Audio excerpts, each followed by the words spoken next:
Traders அனைவருக்கும் காலை வணக்கம். இன்று நாம் 100% ஆட்டோமேட்டட் அல்கரித்மிக் ட்ரேடிங் சாஃப்ட்வேர் மூலம் நிஃப்டி ஆப்ஷன் பையிங் ஸ்ட்ராட்டஜி பற்றி பார்க்கப் போகிறோம்.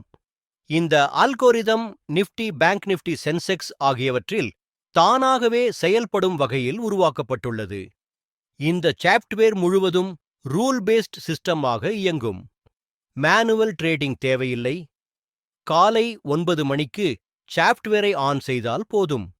மார்க்கெட் ஓபன் ஆனதும் சிஸ்டம் தானாகவே மார்க்கெட் பகுப்பாய்வு செய்யும், புக், செல் ட்ரேட்ஸ் எடுக்கும், டார்கெட் மற்றும் ஸ்டாப் லாஸ் செட் செய்து நிர்வகிக்கும். ரூலஸ் அடிப்படையில் எக்ஸீட் செய்யும். ஒருமுறை ஆன் செய்த பிறகு ட்ரேட் செல் எந்த மேனுவல் இன்டர்ஃபெரன்ஸும் செய்ய வேண்டாம். உங்களுக்கு ஆர்வம் இருந்தால் விளக்கத்தில் கொடுக்கப்பட்ட மொபைல் எண்ணிற்கு அழைக்கவும் அல்லது வாட்ஸ்அப் செய்யவும். எங்கள் சேனலை சப்ஸ்கிரைப் செய்யுங்கள். டெய்லி அப்டேட் ட்ரேடிங் வீடியோ உங்களுக்காக வர இருக்கும். நன்றி, வணக்கம்.